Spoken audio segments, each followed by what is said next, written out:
आज जो हम प्रॉब्लम डिस्कशन करने जा रहे हैं वो जी लेवल बहुत अच्छा प्रॉब्लम है। क्वेश्चन का बैकग्राउंड बहुत अच्छा है। एक्सप्लेन करते हैं क्वेश्चन।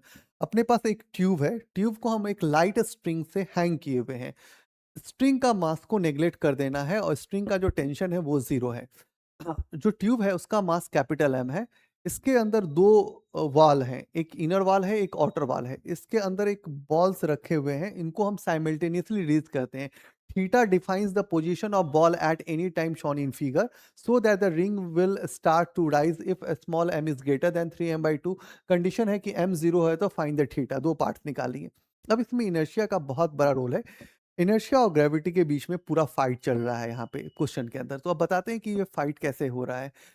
सबसे पहले आप समझिए कि बॉल का जो गोल है, वो गोल है कि वो स्ट्रेट लाइन में मूव करना चाहता है। बट हमने जो ज्योमेट्रिकल डिज़ाइन बनाया है स्ट्रक्चर के हिसाब से, तो वो सर्कुलर है। तो अभी क्या है कि बॉल जब-जब स्ट्रेट लाइन में मूव करना चाहता है, सेंट्रीपिटल फ़ोर्स उसको टुवार्ड्स पुश करके सेंटर की तरफ खींच ल रहा है। और उसको सर्कुलर ट्रैक पे मूव करा रहा है, ठीक है। यहाँ पे देखो कि यहाँ पे एमजी बहुत स्ट्रॉन्ग है, ग्रेविटी बहुत स्ट्रॉन्ग है जब इनिशियल पोजीशन पे है, जब थीटा की वैल्यू 0 है। जब ये थोड़ा शिफ्ट किया तो ऑब्वियसली कि वहाँ पे कंपोनेंट एमजी का लगेगा, एमजी कॉस थीटा। अभी भी एमजी कॉस थीटा काफ़ी स्ट्रॉन्ग है और उसको खींच करके रखा हुआ है। धीरे-धीरे जब स्पीड बढ़ना शुरू हुआ, तो एक ऐसा पॉइंट हुआ कि बहुत हाई स्पीड पे चला गया। उस पॉइंट पे क्या होता है कि पहले तो ये इनर वॉल पे प्रेस कर रहा था, जब तक आपकी ग्रेविटी बहुत स्ट्रॉन्ग थी। अभी क्या हुआ कि स्पीड बहुत हाई होने पे ये क्या किया, कॉन्टैक्ट को लॉस किया। जहाँ पे कॉन्टैक्ट लॉस हुआ, वहाँ पे ये वेटलेस हो गया। उसके बाद वो क्या किया, स्ट्राइक कर दिया है आउटर वॉल को। जब आउटर वॉल को स्ट्राइक किया तो इसके पीछे का बेस्ट एग्जांपल हो सकता है कि यदि आप कार में बैठे हुए हैं और कार को बहुत हाई स्पीड से सर्कुलर टर्न कराते हैं। जैसे ही टर्न कराते हैं तो आपको फ़ील होता है कि एक फ़ोर्स आपको धक्का मार के बाहर निकालने जा रहा है और बेसिकली वो इमेजिनरी फ़ोर्स होता है, वो रियल फ़ोर्स नहीं होता। उसको हम लोग बोलते हैं सेंट्रीफ्यूगल फ़ोर्स और रियल फ़ोर्स है यहाँ पे सेंट्रीपिटल फ़ोर्स है। सेंट्रीफ्यूगल फ़ोर्स क्या किया, उसको धक्का मार करके बाहर आउटर वॉल पे शिफ्ट करा दिया। जब आउटर वॉल पे चला गया तो अब क्या करता है, ये फाइट करता हुआ है कि भाई हम आउटर वॉल से बाहर निकलने की कोशिश करना चाह रहा है। अभी क्या है कि स्टिली क्या हो रहा है कि सेंट्रीपिटल फोर्स फ्रेम में काम कर रहा है, centripetal force MG cos theta ये सब उसको खींच रहा है अपनी तरफ।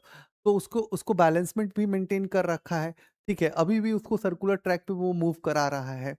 अब क्या हुआ कि जैसे ही वो आउटर सरफेस पे स्ट्राइक किया, तो आउटर सरफेस पे जब स्ट्राइक किया तो अब क्या हुआ कि सरफेस का प्रेशर जनरेट करेगा बॉल को अंदर रखने के लिए, बॉल चाहेगा बाहर जाने के लिए। तो दोनों प्रेशर हिल रहा है यहाँ पे। इसका मतलब यहाँ पे न्यूटन का थर्ड लॉ काम कर रहा है। इसका मतलब एक्शन रिएक्शन पेयर काम कर रहा है, तो वो वर्क फ्रेम में आ जाएगा। तो एक पॉइंट तक तो ग्रेविटी जीत रही थी, एक पॉइंट पे इनर्शिया जीती क्यों? क्योंकि सेंट्रीफ्यूगल फोर्स लग गया यहाँ पे, ठीक है। अब क्वेश्चन को हैंडल करने के लिए मैथमेटिकल ट्रीटमेंट पे आते हैं। तो सबसे पहले आप डायग्राम देखिए। मुझे पता है कि जब यहाँ पे आउटर वॉल पे आया तो आउटर वॉल इस पे एक फोर्स जनरेट किया होगा, नॉर्मल फोर्स। ये भी आउटर वॉल नॉर्मल फोर्स इधर जनरेट किया होगा। बॉल फाइट कर रहा है तो इसका न्यूटन थर्ड लॉ के हिसाब से एक एन का डायरेक्शन इधर भी होना चाहिए और सेम इसी लाइन पे हम एन एक ड्रॉ कर रहे हैं। अब ये क्या है, आपके पास mg है। अब इसको फ्लाई होना है तो इस नॉर्मल के जो कंपोनेंट्स होंगे वो उनको फ्लाई कराएँगे, क्लियर है?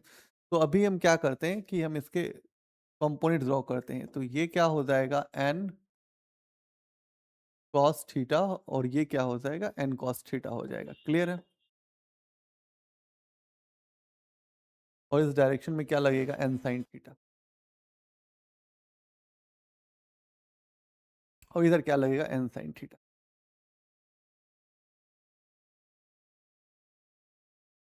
अब ये जो 2n cos थीटा है, वो यदि ग्रेटर होगा तभी ये फ्लाई करेगा, ऊपर उठेगा, ठीक है? तो अभी हम क्या करते हैं, लिखते हैं 2n cos theta greater than equal to mc। अब इसके जो डायनामिक्स इक्वेशन है उनको हम लोग राइट डाउन करें तो मेरे को पता है कि n पॉजिटिव लेंगे हम लोग, तो n plus M G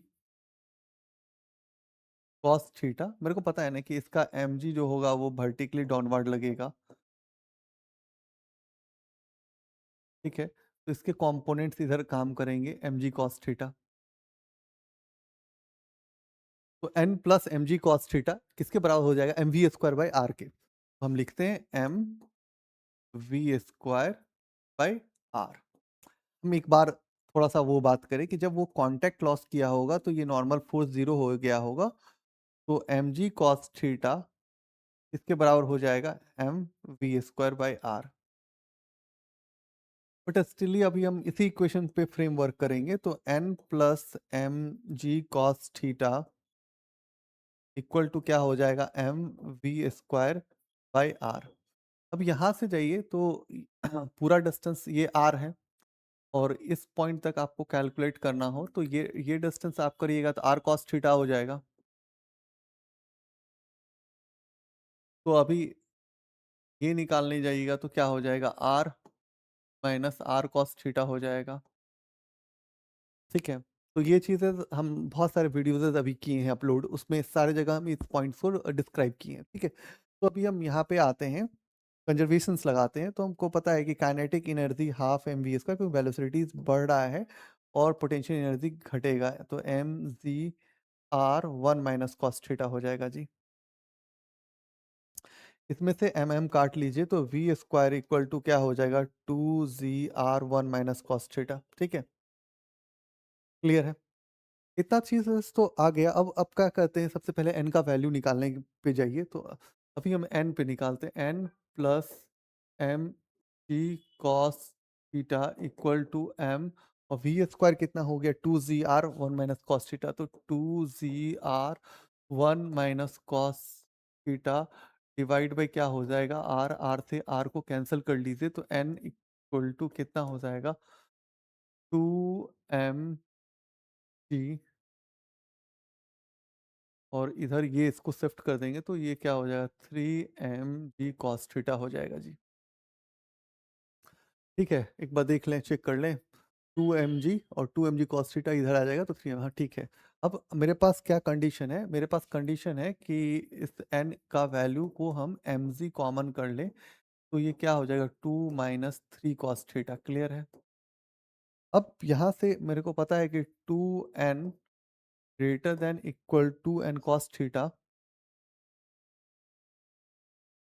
greater than equal to m g है। ठीक है जी, तो टू और एन का वैल्यू डालिए, m ji cos theta two minus three cos theta is greater than equal to m g. ठीक है। अब इस फंक्शन को देखिए, ये वाला जो ट्रिगोमेट्रिक फंक्शन है इसको देखिए, तो हम इसको मान लेते हैं x है। तो मैक्सिमम के लिए एक कंडीशन सेटअप करते हैं कि मैक्सिमम फोर्स लगेगा तभी होगा। तो मैक्सिमम का एक कंडीशन सेटअप कर लेते हैं हम, d x by d theta equal to zero. तो अभी चलते हैं d x by d theta equal to zero. तो ये हो जाएगा माइनस टू साइन थीटा, ये कॉस स्क्वायर है, तो थ्री कॉस स्क्वायर है तो ये हो जाएगा three into two cos theta into sine theta. ठीक है, डिफ्रेंशिएशन की किए हैं, बहुत बड़ा फाइट नहीं मारे हैं। ठीक है ना, और ये वैल्यूज क्या है, ये जीरो है। तो अभी हम लिख सकते हैं two sine theta into six sine theta into cos theta. ठीक है, यहाँ से साइन और साइन को मार लें तो ये two by six equal to cos theta हो जाएगा। तो यदि हम यहाँ से कॉस थीटा निकालें तो कॉस थीटा इक्वल टू कितना हो जाएगा, वन बाई थ्री। मतलब इस पॉइंट वन बाई थ्री पे, मतलब कॉस थीटा का वैल्यू वन बाई थ्री हो गया।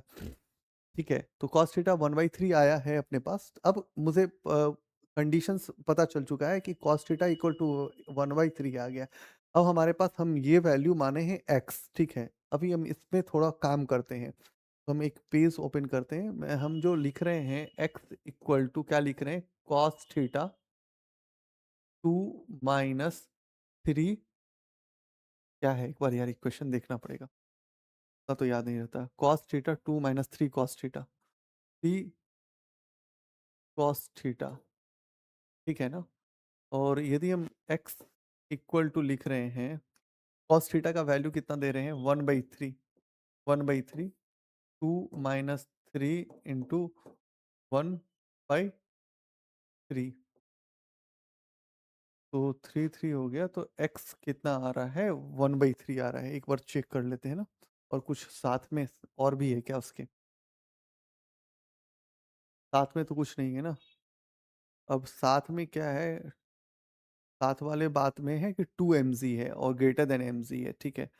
तो x का वैल्यू जो आ रहा है पूरा, ये आ रहा है हमारे पास, x की वैल्यू आ गई, मान लीजिए 1 मिनट के लिए ये काट लेते हैं। तो ये कट गया तो ये 2/3 आया, ठीक है, x 2/3 आया। अब हमारे पास जो इक्वेशन है उसको देख लेते हैं। तो इक्वेशन है 2 mg, हाँ ठीक है, 2 mg into 2/3 greater than equal to m into G. ठीक है, यहाँ से z और z काट लेते हैं। ये तो सही है ना जी, नहीं नहीं, ये 1 होगा जी, यहाँ पे मिस्टेक है, ठीक है। देख लीजिएगा, यहाँ मिस्टेक कर रहे थे हम लोग, ये मिस्टेक करते तो अभी पूरा वो हो जाता। तो ये 1/3 हो जाएगा। अब यहाँ से काट लिए तो ये 2m/3 is greater than equal to m है। आपका कंडीशंस पता करना था ना जी, आपको अप्लाई करने के लिए कंडीशंस दिया हुआ था। क्या दिया हुआ था, ये कंडीशन है ना, ये वाला कंडीशन है, m greater than equal to 3m/2, ठीक है। अब यहाँ पे आते हैं भाई अपना, हमने दिया है m greater than equal to 3m/2। अब देखिए कि ये कंडीशन आ रहा है कि नहीं अपना आ रहा है। तो हाँ, आ ही तो जा रहा है। यहाँ से लिख लें हम 2m greater than equal to 3m। तो m greater than equal to 3m/2, यही शो करना था। शो हो गया ना जी, सिंपल था। बेसिक एनालिसिस, इनर्शिया, कहाँ ग्रेविटी जीत रहा है, कहाँ इनर्शिया जीत रहा है, इसका आइडिया लगना चाहिए। सेकंड कंडीशन था कि ये बोल रहा था कि m की वैल्यू 0 हो जाए तो थीटा फाइंड कर लीजिए भाई। अच्छा ठीक है, m की वैल्यू 0 हो जाए तो थीटा फाइंड कीजिए, ठीक है।